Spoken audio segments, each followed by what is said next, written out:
পড়ে যাই, পড়ে গিয়ে হাত পা ভেঙে যায়, তখন তো অসুস্থ হয়ে যাব। এই অসুস্থ শরীরে আর ভালো করব মন। হ্যাঁ ঠিক আছে দিদিভাই, অসুস্থ শরীর বুঝতেই পারছি গো দিদিভাই, সাবধানে থাকো, ওষুধপত্রগুলো ঠিক করে খাও। দেবরাজ বলছে তাই নাকি দিদি? হ্যাঁ ভীষণ ভয় করে আমার। রিয়া লাভ সঞ্জু বলছে একদম ভালো নেই দিদি, খুব খুব জ্বর ছিল এই খুব কয়েকদিন ধরে। আচ্ছা আচ্ছা, জ্বর ছিল, এখন কেমন আছো? জ্বরটা কমেছে? দেবরাজ বলছে আমার 6টা ঘোড়া আছে দিদি। আচ্ছা খুব ভালো, 6টা ঘোড়া আছে, খুব ভালো তো। শাহনওয়াজ সাকিব বলছে দাদাকে করো। তোমার সেই একই কমেন্ট, তুমি আসলে একই কমেন্ট করো, দাদাকে কোলে নিয়ে ভিডিও করবে, নয়তো দাদা আমাকে কোলে নেবে। আচ্ছা কি বলতো, এখন মা রয়েছে তো সেই কারণে আর কি, মায়ের সামনে কিভাবে এরকম ভিডিও করব যে ও আমাকে কোলে নেবে আমি ওকে কোলে নেব। তবে মা যখন থাকবে না তখন চেষ্টা করব এরকম একটা ভিডিও করার, ঠিক আছে? আর তোমার জন্য এই ভিডিওটা আমি করব, চিন্তা করো না, ভিডিওটা দেবো অবশ্যই। তোমার দাদাভাই আমাকে কোলে নিতে না পারলেও আমি তোমার দাদাভাইকে কোলে নেওয়ার চেষ্টা করব, ঠিক আছে? মুসু বলছে দিদি ভাই ভালো আছি। আচ্ছা খুব ভালো। মুসু বলো কি খবর তোমার?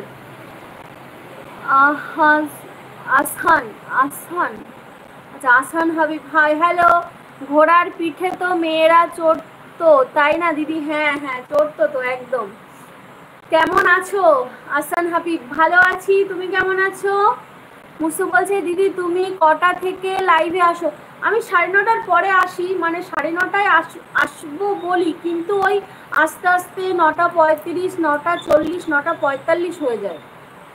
আজকেই তো মানে 10 মিনিট লেট হয়ে গেছে আসতে। রিয়া লাভ সঞ্জু বলছে এখন আছি দিদি, কিন্তু আগের থেকে একটু কম।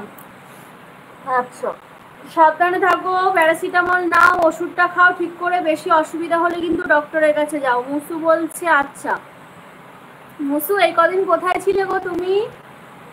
লিটিল ধামাকা ব্লগ বলছে বোন তুমি তো আমার কথা বললে, আমি তো তোমার জিজুকে কোলে নিয়ে যেতে পারি, কিন্তু তোমার জিজু আমাকে এখন পারে না। দিদি ভাই আমাদের ওজনটা মানে আমাদের ওয়েটটা এতটাই বেশি হয়ে গেছে যে ওরা আমাদেরকে কোলে নিতে পারবে না, আর আমাদেরও কোলে ওঠা হবে না। তবে হ্যাঁ একটা সময় ছিল যখন কোলে নিয়েছে, তখন তো এতটা মোটা ছিলাম না, তখন তো ওয়েটটা অনেক কম ছিল। মানে যখন আমার বিয়ে হয় তখন আমার 50 কেজিও ওয়েট ছিল না। তো তখনকার সময় ও ছিল মোটা, আমি ছিলাম রোগা, তো তখন আমাকে কোলে নিতে পারতো, অনেকবার নিয়েওছে। কিন্তু তখন তো আমার চ্যানেল ছিল না, সেই জন্য ভিডিওও করা হয়নি আর দিতেও পারিনি। হবি বলছে তোমাদের বাড়ি কোথায়? আমাদের বাড়ি হচ্ছে বসিরহাট। তোমার বাড়ি কোথায়? কমেন্ট করো। আর আজকে আমি লাইভে বেশিক্ষণ হয়তো থাকবো না, আমার না মানে অসুবিধা হচ্ছে, অতিরিক্ত গ্যাস হচ্ছে এই গলার ভিতরে না দিদিভাই, জ্বালা করছে জানো তো, গলার ভিতরে জ্বালা করছে। গ্যাসের ওষুধ খেয়েছি 1 ঘন্টা হয়ে গেছে, এখন আবার জলও খাচ্ছি, কিন্তু ব্যথা এখানে ভিতরে যে জ্বালা করছে, জ্বালাটা কমছে না। কি কারণে হচ্ছে? এটা গ্যাসের থেকেই তো হয়। দিদি তুমি ব্লু দাও না, বলে একটা বন্ধু করতাম। ব্লু দেবো? এই কি করে ব্লু দেয় গো, এই কথাটা আমাকে একটু বোঝাও তো। আমি না অনেককে দেখেছি, আমি অনেকের লাইভে গেছি, সেখানেও সবাই বলছে ব্লু দাও ব্লু দাও। আমার লাইভে এসে অনেকে বলেছে ব্লু দাও ব্লু দাও। আচ্ছা ব্লুটা কি? আমি তো নিজেই জানি না ব্লুটা কি জিনিস।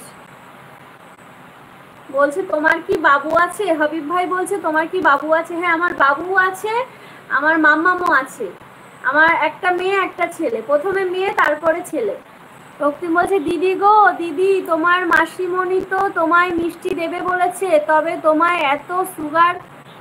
এত সুগার আছে, এখন ফোনে কথা বলছে আবার, তবে তোমার মাসিমণিরা কিন্তু সুগার, কত মিষ্টি খেতে একটু বারণ করে দাও।